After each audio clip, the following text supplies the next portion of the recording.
Okay, so you found your assignment. It's the perfect one. You can't wait to go. The best location, the greatest pay, all the things you've learned about on Travel Evolved, and now you're faced with trying to find the perfect housing. So we're going to talk about housing hacks. There's a lot to this episode, ladies and gentlemen. There's all kinds of stuff. These kinds of things seem to keep changing as time goes by, but they also still stay the same. Housing hacks on this week's edition of Travel Evolved.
It's Travel Evolved. I am Mark Holloway, CEO of Next Gen MedStaff. Welcome to the episode, ladies and gentlemen. I guess that's the first time I've ever introduced myself that way, but it is what it is.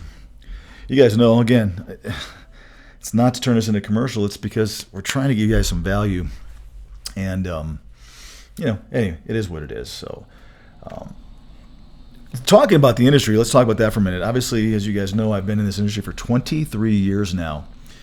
And I've just never seen a 3-year period, anything like this. We did have, excuse me, my voice is a little weak tonight.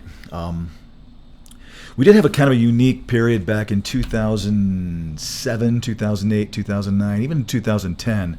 The economy was so bad for healthcare travel back then that so many of us experts in the industry felt like it was very, very temporary. We kept saying, oh, it's going to change, it's going to change. It just wasn't. It was a really bad period of time, and the industry was affected heavily by, I don't know if it was called a recession back then, or it was a downturn of the economy for sure, and it was prolonged. It lasted a long time. And for those of you that were in the industry back then, you remember that so many travelers started going back to their place of origin and their main work hospital, because their spouses and significant others were losing their employment. And it's a long time ago now. Obviously, we're talking about 15 years ago, but it was really real. And I remember talking to counterparts in the industry and even people that were running vendors, management systems at the time, that were like, what's going on? They were asking me like I knew, and I'm asking them like they knew, and we were all like, we don't know. But we all felt it was just really going to be short-lived, because you can't affect healthcare. And another one that I was wrong on, right? I always say, sometimes I'm right, and my people put stuff out there like, he's always right. No, absolutely not. Far from it. I'm oftentimes very wrong, and there's another example of a time where we just, predicting the industry, I think, is the area where, I think all of us are wrong all the time. None of us really, truly know. We've got indicators, but no, we're no different than somebody else on a stock, market show on TV, where you're using your best information to prognosticate and guess, for lack of a better word. And the fact is, none of us know. It's all economically driven, and travel healthcare is absolutely economically driven, which is, I guess I would say, knee-jerk reaction. It's a little scary going to this part of time of where we are right now, because we have a 60-year high of I guess our economy is at a 60-year low. It's very similar to what happened 15 years ago. So we've got to be really careful, and it'd be interesting to see. I will tell you, as we're recording this episode, I'm going to talk about how the industry is still strong. I still believe it is. But that being said, right now, the industry, we're in a bit of a lull. Again, a lot of people barely have a lot of positions. Everybody's down. You look at some of the major vendors, they just don't seem to have as much. There's a lot of things at play here. We'll talk about it a little bit, but it is a little bit of a tumultuous time, to say the least. when you start seeing, I have software that actually shows me the specific number of positions I have for all the vendors that we have. And it's interesting how some of them are up and many of them are down. Some of the top 2 or 3 we used to have are down in the 5th and 6th category, which, by the way, sometimes means that we're not seeing all the jobs they have. Because I've told you guys, was it last time on vendors? It's been so long. We were in Florida. That there's tiering involved, so it could be something like that going on. But again, when I hear from not just counterparts, but other higher ups in the industry, let's say vendors, let's say some other software developers that are working on some great websites that are helping travelers make higher and higher wages. And we all talk, and I talk to them individually, it's all like, oh yeah, everyone's down. Everyone's way down. The jobs are way, way down. So I guess as we're airing this, and even down the road in the future, if you guys are not getting interviews, my advice is, work with as many companies as you can. I mean, you've got to take care of yourself. I would never tell a traveler who's working with us in our app at NextGen MedStaff to don't talk to anybody else. Just work with us. I mean, that's just selfish and completely that's irresponsible, and it's also unrealistic. I mean, to think that a traveler is going to put all their eggs in your basket. I mean, of course, a recruiter is going to try. I prefer not to. I'd rather just say, hey, we're going to get you eventually because we're going to be the top paying company at any given assignment.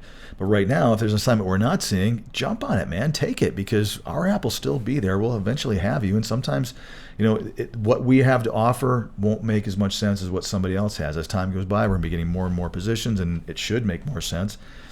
But that's what I'd be doing if I was anybody out there currently. Or if, again, a year or 2 down the road when you're watching this or listening to this, if there's a period of time where I'm a strong healthcare traveler and I'm not getting interviewed, I'm not getting auto-offered, nothing's happening. I'm going in front of a lot of positions with multiple companies, and I'm not seeing any results.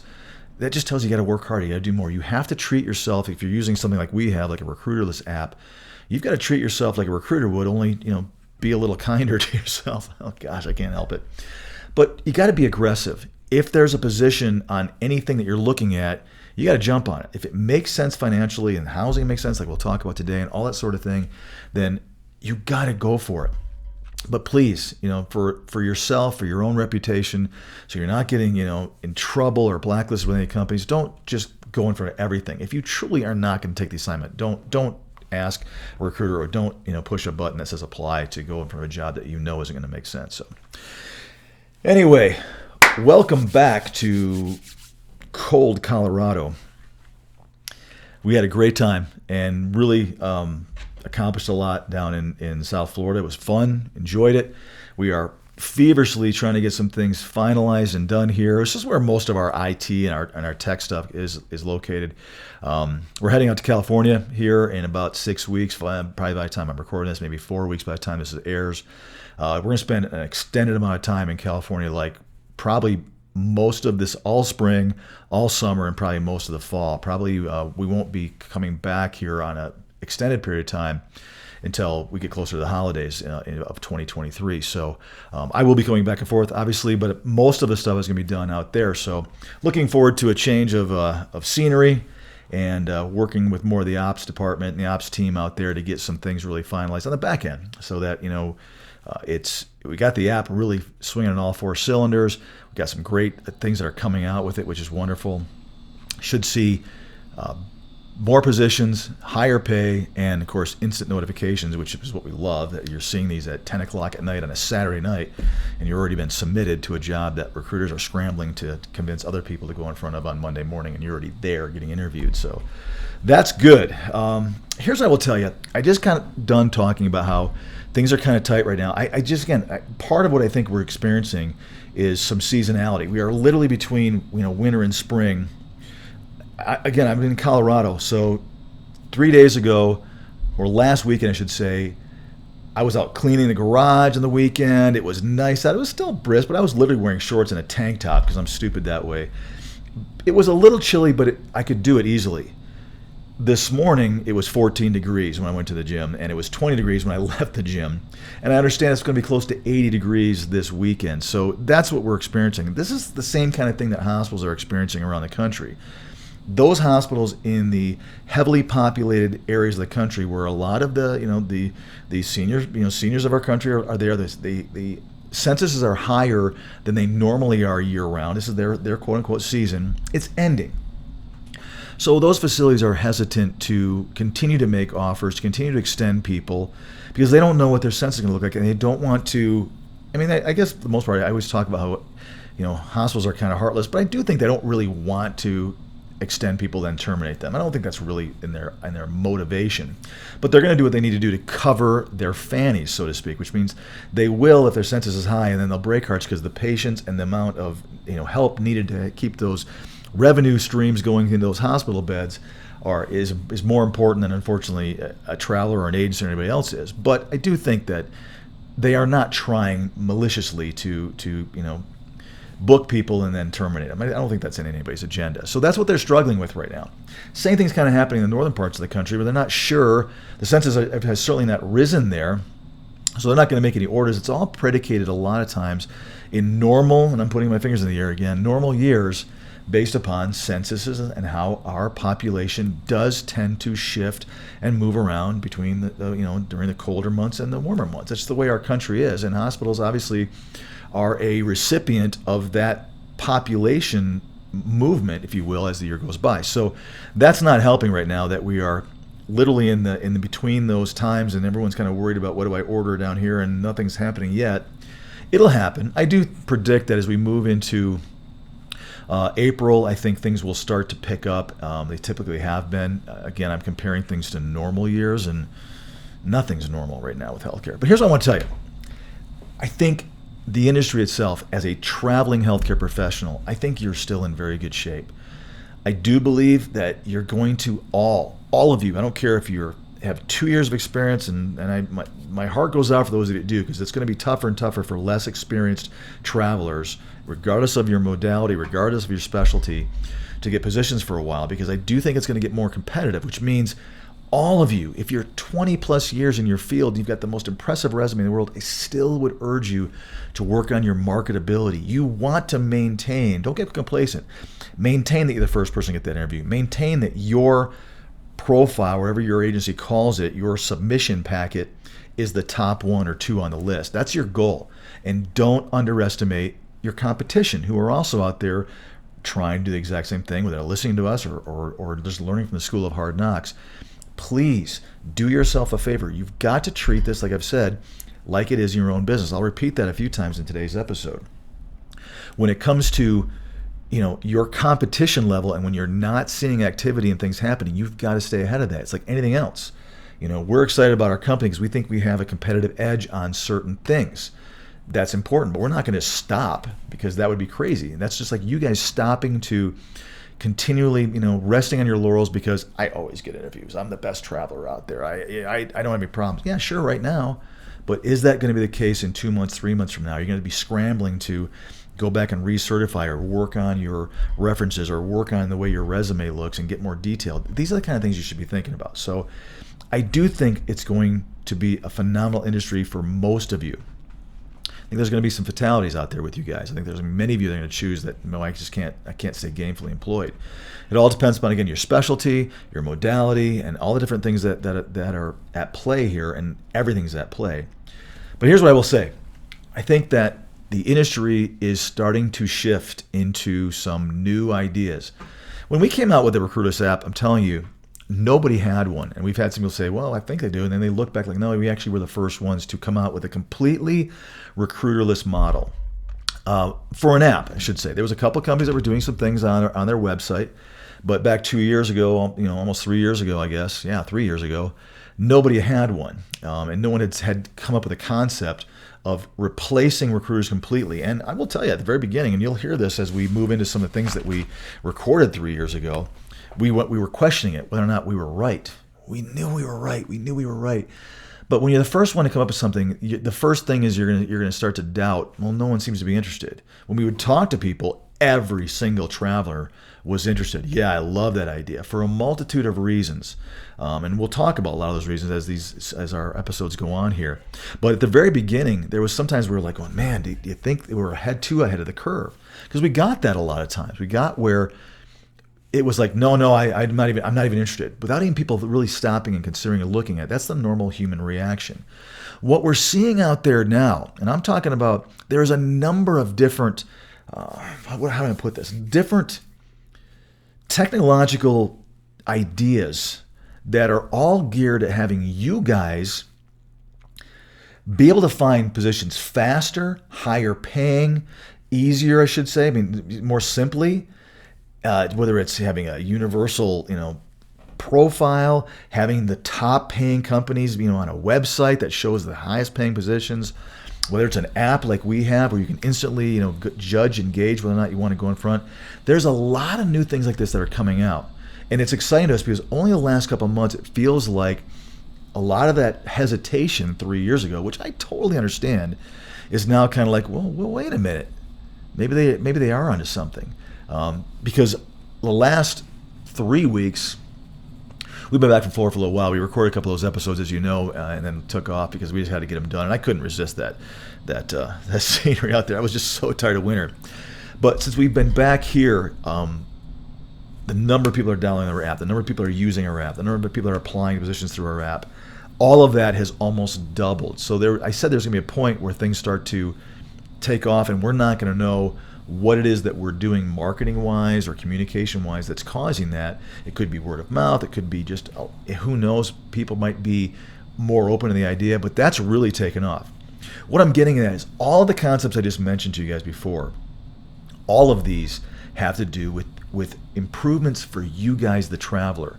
A good concept is one that helps you guys, the target market, for lack of a better word.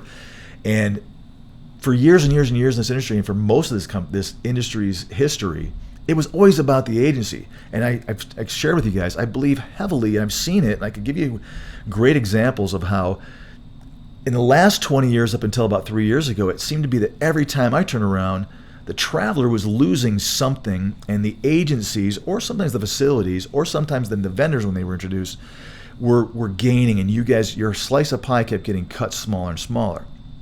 And I can give you specific examples of what I'm talking about, and it's out there, and anyone who's traveled for any length of time will know I'm right. For those of you that haven't, you have to just trust me. It's the way it is. Now, for the first time, I'm seeing ideas coming out that are geared at attracting you because you're going to be better off. And that's a great concept, and that's what I'm saying. That's why I think the industry is strong. More advancements that are coming, things that I haven't thought of, that other people have. Again, I've different concepts of travel healthcare that are kind of geared to either cut out the middleman, reduce the middleman's slice of the pie, and all to attract you guys because your piece is getting bigger. And that's what I'm seeing. That's why I'm excited for those of you that are going to work on your marketability and are going to be able to advance yourself, because you're going to. It's going to be fantastic. I've gone so long and we haven't even talked about housing hacks, but yeah, it is what it is. I should have said that for our 100th episode, which we're going to do. So more and more ways are coming out. I just believe that. I think you guys are getting more empowered to be in more control, one way, shape, or form. Like I keep saying, you guys seem to have more control, and that's also a concept that I'm seeing is becoming kind of popular. Different ways in which you guys, again, it's 2023 as we're recording this, so about flipping time, for lack of a better word. It's the last industry I know that puts control in the consumer, and you guys are kind of the consumer. You're the commodity as well, you're the product as well, but you're also the consumer when it comes to your choices of who you're going to work through and what facility you're going to be working at, right? That makes sense. So you're getting some more and more choices, and you are becoming more empowered and being more in control of how your career looks and where you're going to go because of these different technological advancements and things that are coming out. I think more are coming, for sure. All right, let's start off the episode here, this far into the thing, because I guess it's good. There's not a lot here to talk about, but there's some really good nuggets I want you guys to know about when it comes to housing in general. So, a little history lesson I want to tell you guys. First and foremost, when I got in this industry 23 years ago, it was really common and almost all the time that us agencies provided housing as part of the package. In other words, we would and that's how the housing stipends and incorporation came out that you see today, the all-inclusive rates, and why you guys get housing stipends, because we used to take care of those. So the bill rates that we would present to hospitals included enough money for the traveler to to either have housing provided by him or her, or to take care of it on their own. Now, on a side note, I'll tell you, I'm so old that it was almost 100% of the time that agencies provided, and there were many agencies still that were providing shared housing for travelers. You would put people in with the same sex, and you would get an apartment or something, and would put two people there to save money. That went away pretty quickly. I would say 3 or 4 years after I was in the industry. You guys started demanding more, which meant more perks, which meant private housing. And I remember there was a lot of agencies that balked at that, and some of them didn't do so well, and they aren't even here anymore because they balked so hard at that. And a lot of other agencies realized that they could do that. It just meant more work. We had housing departments. We really did. In almost every agency had a housing department, which would include travel and the whole deal. It just evolved and changed a lot, and still is, obviously, right now. So here's what it did. When agencies were providing housing, it put a huge amount of risk on us. Again, we are somewhere, let's say in our case, in Denver or in Los Angeles, and you're in the middle of Iowa somewhere, and we're providing housing for you, and you're the one there that's staying at it. So there was a lot of hidden items that were either positive or negative that we had no control over. Sometimes you get pleasantly surprised and you'd find a great house for somebody. Sometimes they would trash the place. There was a lot of risk and liability that was on the agencies. The bad news for you guys, and I'm sure this may be a moot point, but that onus, that ownership, if you will, of risk has shifted from agency over the last 20 years to now directly upon the traveler's shoulders, you guys. So that's why I really wanted to have this episode, because there's a lot of risk involved financially for you guys, and also overall enjoyment of the assignment that is now on your shoulders, which didn't used to be. It used to be really easy to point the finger and to yell at your agency, say, I don't like my housing, or my roommate's bad, or this place you put me in that you got fooled on is horrible, it's too far from the facility, it's in a bad neighborhood. All the different avenues used to come out. It is nice for me that I don't have to deal with them, but it's horrible for you guys that you deal with this every single time. For many of you that don't use RVs, we'll talk about that in a second, every single time you take an assignment, you have to deal with this. And that, my friends, kind of stinks. And that's the reason why I've told you guys repeatedly that treating this like with a business mindset is exactly what I want you guys to do. And that's evolved and changed even more in the last little while, from us going where a big part of your job and I guess the risk factor and a big part of this whole, all the different cogs, a lot of that's now shifted with housing right onto your shoulders. And again, for many of you, you don't know any different. You don't know any other way that it's been. But I've watched where the industry has literally said, okay, you guys do it. And I knew it was coming. I mean, that's one of those I kind of did predict, because, and I don't think I was alone. It wasn't hard to see, but it was an incredible amount of risk, and a lot of dollars from companies were wasted on the bad apples of travelers. I'll throw it out there like it is, as I always do, that were costing companies money, which means companies had to have bigger margins because of the handful of people that would completely, I guess, I'm trying to clean this up and not saying bad, but for the travelers that would cost companies a huge amount of money by walking off an assignment or getting terminated with a 3-month lease, that was costing all travelers. Any smart company was going to do that. We were going to incorporate those costs in. So I guess the good news is I would hope to think that at least that wrinkle now is on you guys. And if you're a bad traveler, it's going to cost yourself money. But for those good travelers, you guys aren't. But treating it like a business mindset is really important.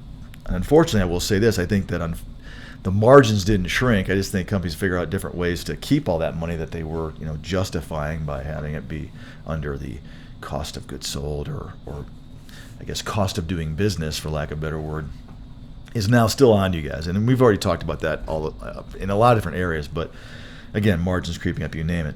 But it was a big shift, I'll put it that way. And I do want you guys to recognize that and you guys do, there's a lot of risk on your parts, which is why I wanted to do this episode, to really specifically drill down on some housing hacks. And it's not just about how to find housing, it's just some things to really think about with housing. So the risk being on your shoulders just accentuates the need for this episode, and for why I want you guys to listen to it.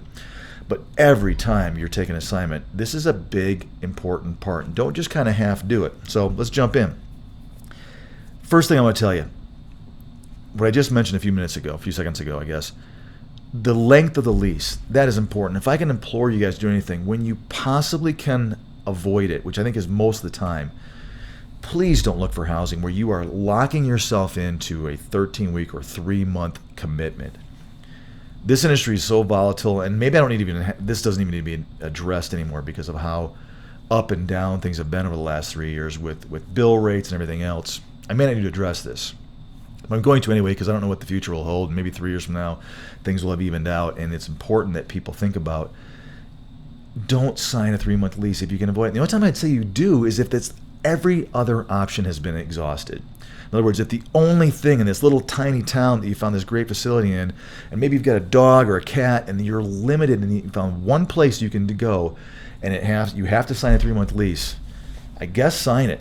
But I would really be hesitant. I'd be looking for another assignment, because if that happens once or twice to you over the course of a year, you've just completely reduced your net income for the year based upon the expense that you're going to incorporate, and you're not even working. So now you're not working, you got socked with maybe 2 months lease and a security deposit, who knows what happens. It really affects your bottom line immensely. So be careful with that, because again, you guys know this, much like a travel agency, your margin is relatively thin. You still have your expenses, unless you're one of these folks that are lucky that you don't have you're not doubling your bills, as many of you guys know what I'm talking about, where you don't have a mortgage, you don't have bills at homes, and you truly are nomadic in nature, and you've got an RV, different story. But for most of you that still have those bills, the increase that you're experiencing in travel and the benefit you're getting from tax-free housing and meals incidentals is minimal compared to what those bills you still have to take, because you've doubled your bills now, if that'll make sense. So a mistake like that is going to show up on your own personal bottom line every year pretty heavily. So please don't do that.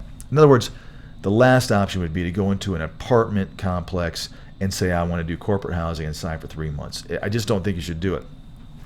The minimal that you can commit, I think the higher up that housing goes to a sweeter option for you. And I'm talking about things like, and we'll get kind of started in this, Airbnb, VRBOs, that kind of thing. Now, these are all across the gamut, right? There are some owners who rent their places out that are very flexible, that literally you could do it week by week. Maybe you can save more money by lumping it up some, but I wouldn't do that. I would go week by week if it's reasonable, which allows you less risk. So that's a great advantage. There are lots of times when that exists.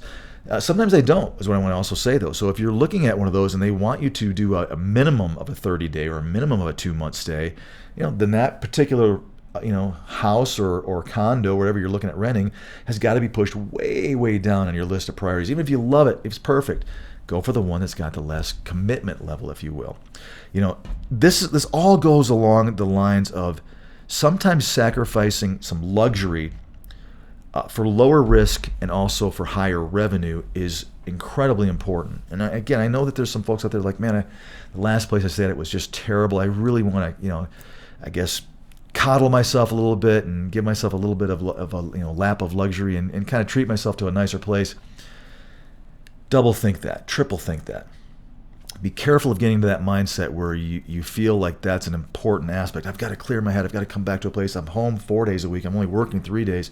I really need to have a great place. I get it. I understand.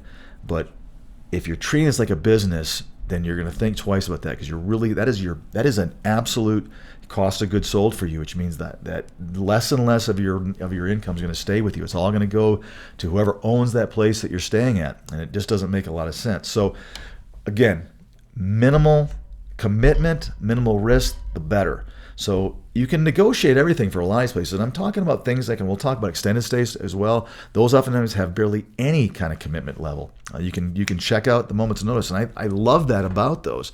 So it's important. But the point here I'm making is keep that business mindset. Don't sign something. It's like an owner of a company, signing a 10-year lease at a place when they know their company's going to grow or who knows what. It doesn't make sense to do that. So that's why leases are 2 years, 3 years, 5 years at the max. So it's important that you guys treat yourself and your business the same exact way. So sacrifice that luxury. Every single thing that you're doing, you have to think about eating away at your profit, whether it's going out to eat more often, if gym memberships, eating out is an entertainment. I mean, I've heard somebody say that recently, and it's absolutely true. To go out to eat is for entertainment purposes. If you really break it down, it's not a necessity. When you go out to eat, you're doing it because you want to be entertained by going out and having someone else prepare, serve you. Whether you're sitting up at a bar stool, or you're actually going to someplace where you have a waiter or waitress, it's entertainment, for lack of a better word. I can't explain it another way. And it's really genius someone said that, because when you think about going out to eat as a luxury and an entertainment, you shouldn't be doing it 5 nights a week. You really shouldn't. Nobody should be doing it. I have friends that do that. They don't cook. I'm like, learn to cook. I mean, it's going to save you thousands and thousands of dollars over the year. The same kind of thing applies to your housing. It is anything like that. Eating out, your housing is going to eat away at your profit faster probably than even eating out. Again, there's such a gamut of places you can stay that it makes a big difference. So, all right, let's talk a little bit more about the Airbnb VRBO. I didn't quite finish my thought on that one.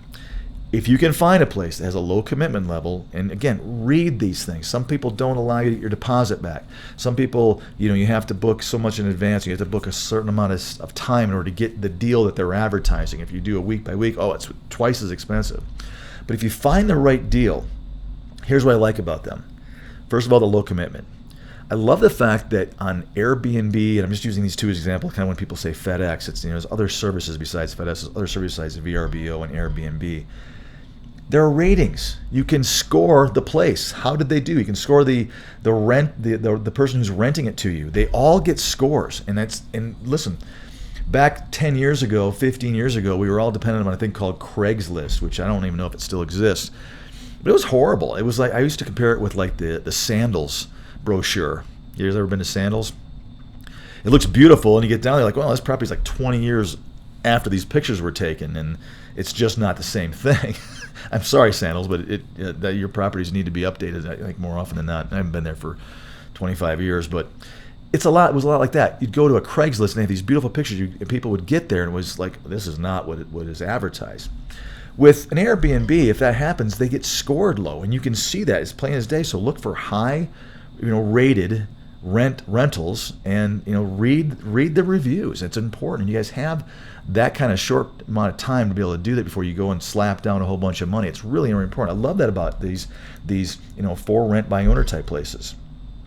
There are oftentimes, if you find one or two, there's oftentimes a lot of options. And I understand that not every single town where there's a facility is going to have a whole bunch of rental by owner type places. I'm trying to figure out how to not give one of these guys a plug, and it doesn't really matter. But there are oftentimes multiple places. Now, recently I've been looking at renting a few myself, and it happens to be the couple locations in the country which were really far apart and different. You guys know Florida's one of them. Sometimes you get to a place and the prices were all ridiculously high. So you have to consider maybe a little bit of a commute if you're not on an on-call situation where you can do that. But I mean, obviously California is a place where, if a traveler's going to California and you're anywhere by the coastline or anywhere by a major city, it's going to be really expensive. They're all going to be the same. People look at, how much is this place going for across the street or a block away? I'm going to do it too, and it just keeps going up, up, up, up, up. But I do like the Airbnb option. I do think that from what I hear from you guys, it's one of the biggest, most popular ways for you guys to find your housing. And I don't have a lot of negatives about it. Just read the agreement. If you change your mind or you can't, something happens before you start the assignment, what's the cancellation policy? How long do you have to give a notice? Do I have to stay for the full 3 months to get this deal, or can I do it week by week? Am I going to have to get moved out because I'm not making that commitment? And then find another place and scramble for that. All these things are really important for you to look at. But I do think, in my opinion, besides one thing I'm going to mention, I think it's one of the best options there are out there right now. And hopefully there'll be some more things that'll change it. But what a great concept that there is out there. So another hack that I guess we could say, or maybe our first hack, is that a lot of people don't think about, talking to the manager when they're interviewing, especially if you're talking to a place that you're concerned about the housing options. And I'm saying whether it's a small community a rural community. Maybe you've got some certain very specific needs, whether it's you travel with a pet, or you travel with a spouse or significant other, or you've got something specific, like maybe you're a traveler that works around the OR, whether you're a tech or a nurse or a CR, certified respiratory nurse, anesthetist, whatever the case is. And you have to be close. If there's something very specific that you're unique and you're worried about, am I going to have housing? Or in the past, if housing's been an issue, ask the manager, do you have any suggestions? You're the director of surgical services. What have other people found in your town that makes sense? Do you know this off the top of your head? And I'm sure that any manager that's been doing this for any length of time will have some suggestions of things that they've talked to their travelers about that were really successful and ones to stay away from. It's a hack that you should offer up and see if you can find out. If they've been there very shortly, or if they don't know, another place to go is to call HR once you've gotten the offer and say, hey, listen, I just got an offer. And I thought sometimes hospitals have kind of a list of places where individuals in the community will give their information saying, hey, by the way, if you have a traveler here, I know what you guys do. I would love to have them stay at my rental. And they've given those lists. And it's a great place for you guys to find some things that not maybe every traveler's thought of finding. So it's not going to be on an Airbnb. It's going to be something where maybe another healthcare professional that's employed there, a full-time person has, a room to rent, or they have an apartment to rent, or they have a condo, or they've got another house across town. You never know, but if you don't ask, you're never going to find out. Perfect first thing you should be doing is asking somebody there at the facility what has a proven track record of being a successful place that travelers have enjoyed, staying and working out of in the past. Why not? To me, it makes the absolute most sense. All right, let's talk about a few other things that I guess are kind of hacks. A couple of travelers have told me the last few years that when all else fails, they'll call the Chamber of Commerce, or they'll go to the Chamber of Commerce websites. The warning on that is that many cities and towns, their Chamber of Commerce website stinks. It's really hard to navigate, so you can't even figure out how to find places. But it is an avenue that I want to throw out there in this episode that you can look at for a potential to find some place to rent and to be for the 3 to 6 months that you might be there. So that's just one of those things. One of my favorite hacks, I guess, is, and a lot of people think about it, I have a lot of friends who are realtors here in town, and a couple that are actually, one's retired and a few out in California. And it's amazing how many people that are realtors know about rentals, even if they're doing sales themselves. California is a great example of a town where I go, there's a lot of people that, some of these people are so ridiculously wealthy that it's their second or third or fourth home, and they're barely even there, and they're trying to, let's say, sell it to and realtors aren't to sell it for them because they want to pack up and do someplace else. And they have the luxury of saying, let's pull it off the market because it's been on the market for 45 days, and I don't want to look at this house as it's selling, so we're just going to pull it off the market for 6 months. Or maybe the actual sales prices are stagnant, or the market's kind of stagnant. So let's pull it off and put it back on 6 months later so it says, hey, it's a brand new listing again.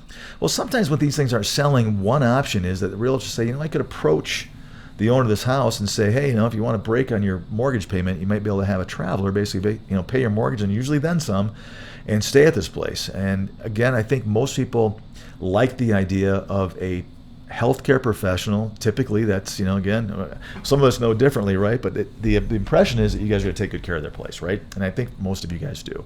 Especially now when you're the one slapping down the security deposit as opposed to the company. I think things have really shifted and changed in that way.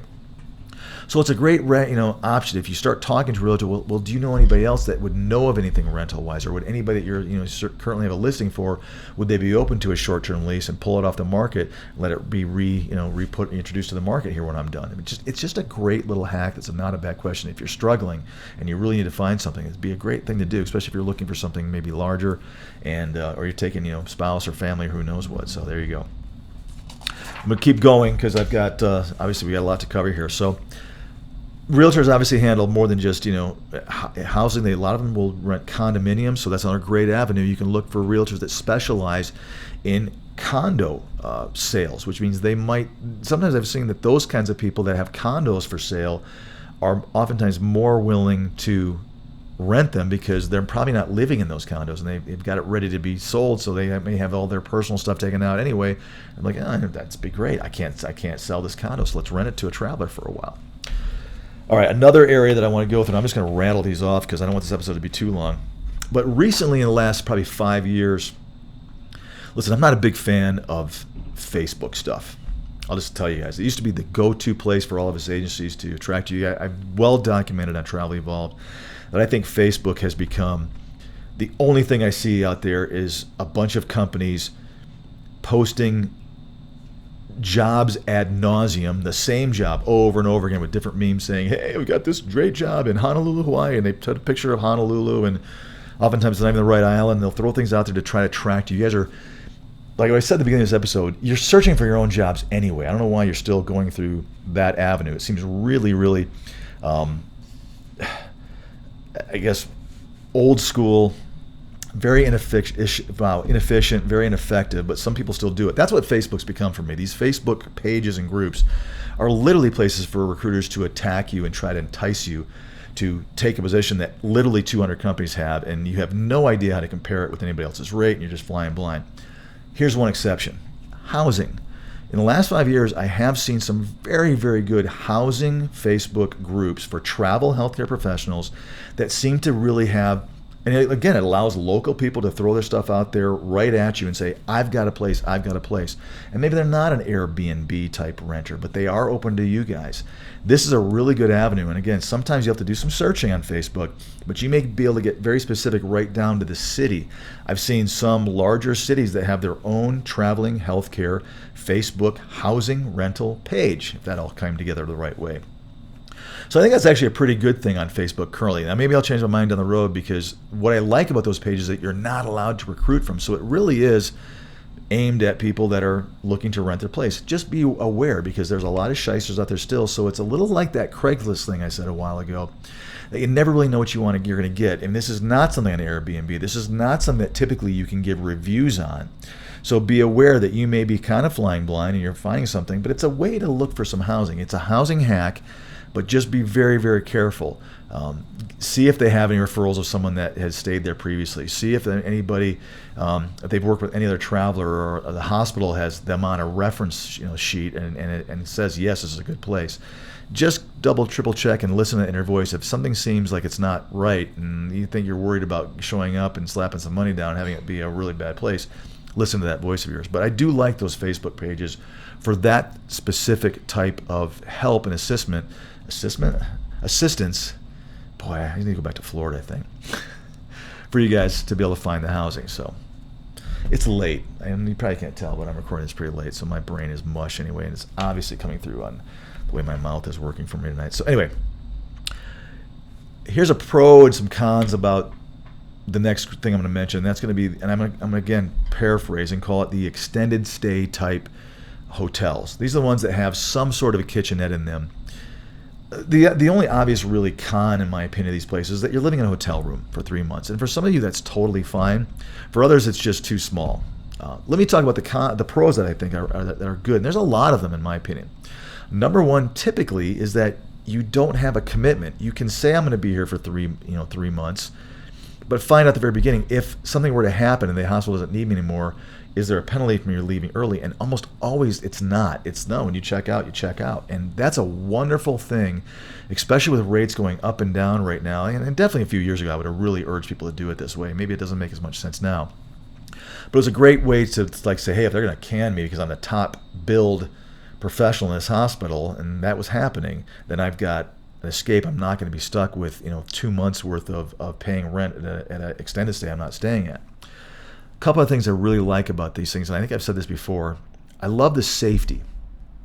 When you're going to an Airbnb yourself or somebody's private residence that you've rented, whether it's a condo or even an apartment, or some hotels, you're just walking in from the dark into wherever. And again, most of you guys are leaving or coming and going at 7p or 7a, and in different times of the year, it's lighter and darker in those periods of time.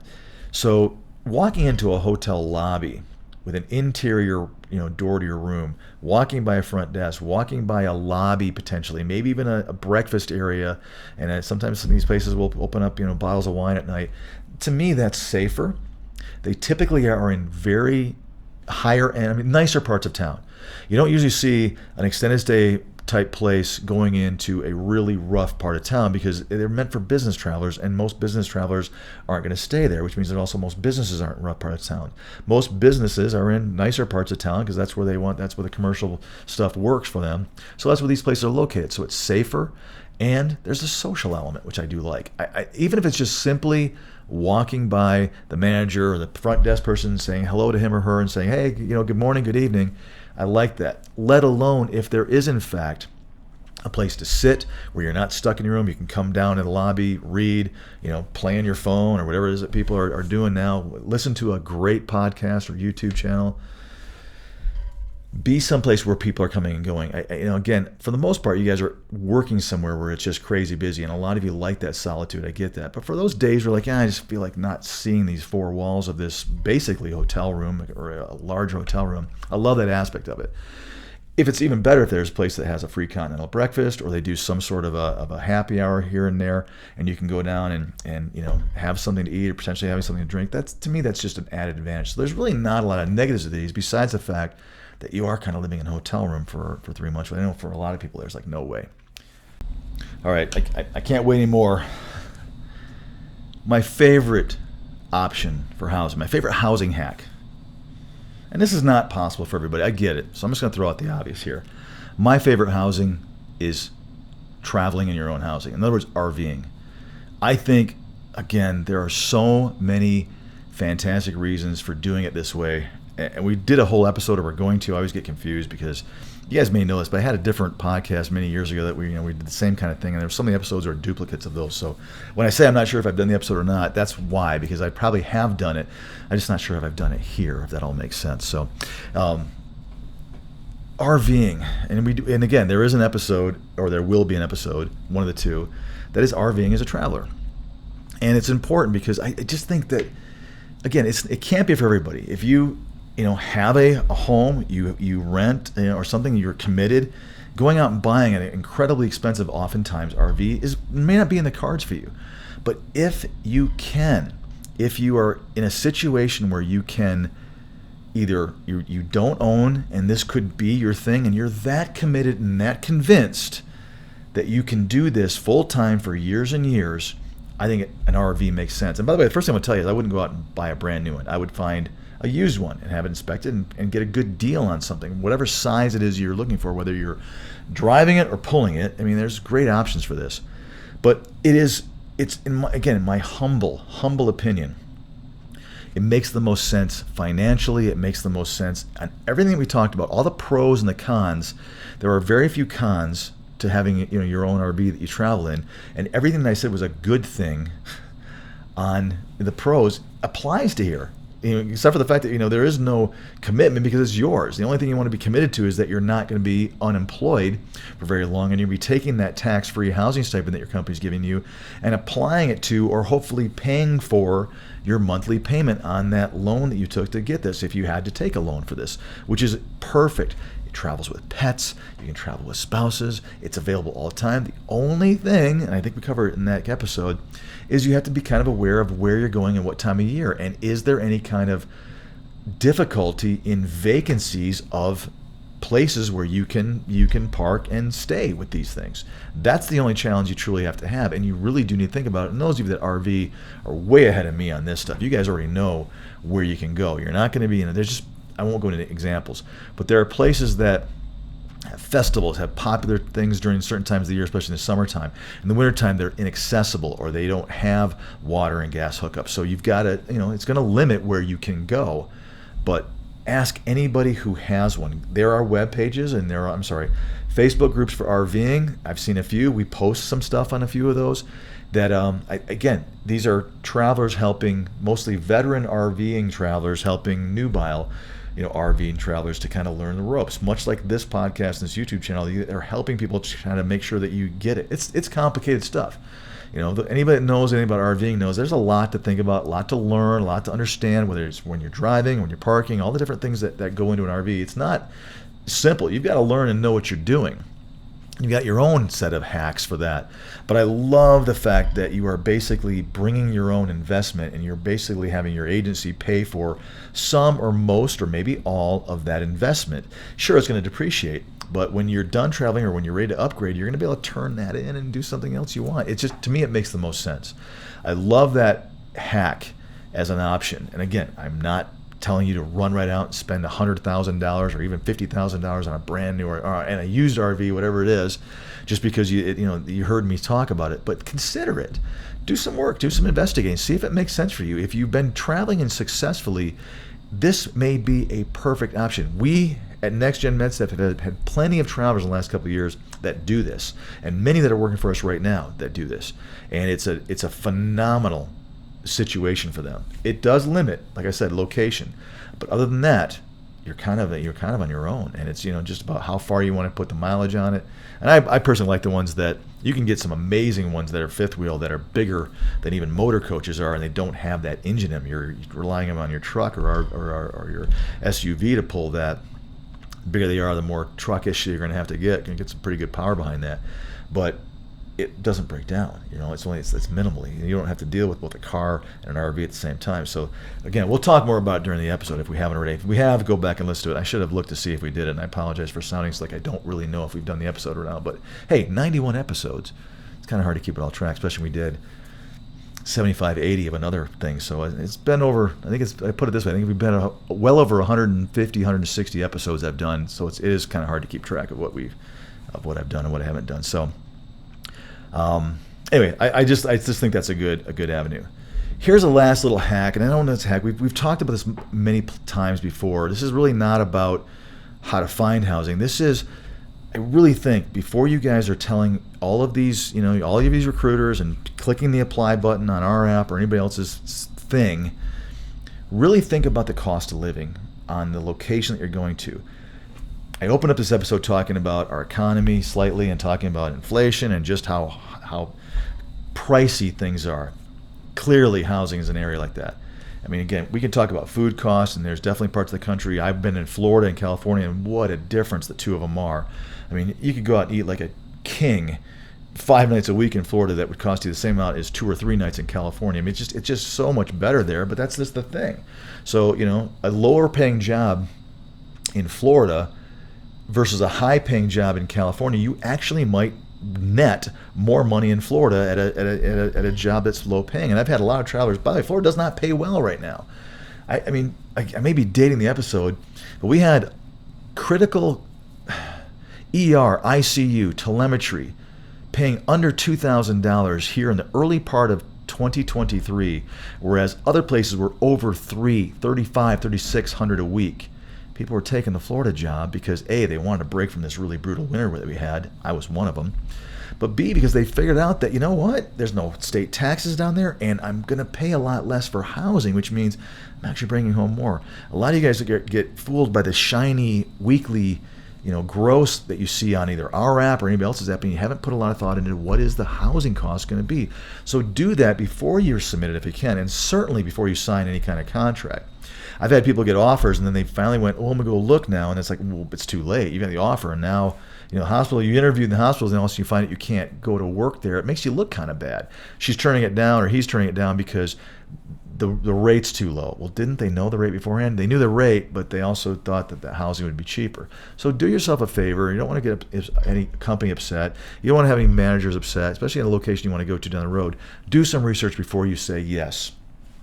And on a side note, believe it or not, yes, crappy agencies, or maybe I should say crappy recruiters that work for agencies that aren't paying attention, are still submitting travelers blindly. Had it happen recently. We had a traveler go to work for us that asked us to put her in front of a job, and she said, oh, by the way, I found out that 2 other companies submitted me after you guys did, and I do not want them representing me because, for us, it was about pay for her.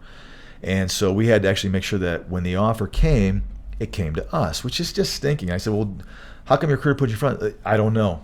In this case, it was a girl. She just did it, and I was really upset about it. Well, tell your recruiter, do not ever submit me to a position that I haven't given you permission to, and we've discussed everything about the detail. Otherwise, I won't work for your company. Guys, you guys have control. Every recruiter wants you to work for them, and if you tell them that, and they do that, and you don't work for anymore, they're going to start learning that they're going to lose people.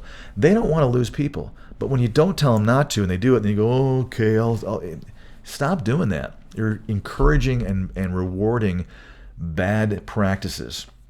And it's hurt you sometimes because it'll happen. You'll be thrown in front of a job. You're like, I didn't go in front of them. I'm not even interested in that. Or the cost of living is too high. I don't want to go in front of that. So you got to start telling these knucklehead recruiters to stop doing that. Well, another reason, again, why I like these new technology things, where you're in control. And you're also in control of what you're not going in front of. Nobody is ever, and I'm just going to put a commercial in here for you, no one's ever going to push a button for you on our end to submit you a position that you haven't said, yes, I want to go in front of that. Isn't that wonderful? It eliminates that thing that I always talk about, which is the blind submission. I absolutely hate that. I think I'm trying to clean up my language, but it is horrible. It is a yucky thing for recruiters to do, and they've done it for decades, and it's still out there. So anyway, there you go. What else can I tell you? Bottom line is that there are so many different options for housing, whether you're doing a Craigslist, you're going to a roommate wanted place. I think there's other things we could talk about, but I think the more we further go down the list, the more desperate you're becoming for housing, and it should be one of those warning signs that maybe this isn't the right assignment for you in the first place, because housing is so tough. The bottom line for this episode is that, again, like I mentioned, housing risks are now on you guys. This is your business. You're going and chasing after revenue. You're chasing after places that you want to go to work. You've got this absolute operating expense. It's actually a cost of goods sold, which means you wouldn't have the expense if you didn't have the job. So you've got the job. So it's a big part of your COG. It's what takes your gross income down to a pretty insignificant thing if you're spending almost all your money or a lot of your money. The more you can save, the better off it is, and you do not want to get roped into something where you're going to be penalized. I don't care if we're talking about security deposits, which, by the way, you never, ever get back, right? You guys know that. So don't slap down a lot of money on security deposits. Don't sign a long-term lease. Don't get housing because it looks cool and you love the location or the scenery or the view or the way it looks inside. Treat it like a business model. And you guys are going to go so much further. You're going to make so much more money, and you're still going to have the greatest time in the world. And you're still going to be able to do what you want to do. But at the end of the day, when you're retiring or when your year's up, you're going to have a lot more money in your pocket. And it just is. So that's my takeaway from today's episode. Guys, I appreciate it as always. Welcome back to Colorado. Appreciate you again. Thanks for subscribing. We'll catch you next time on Travel Evolved.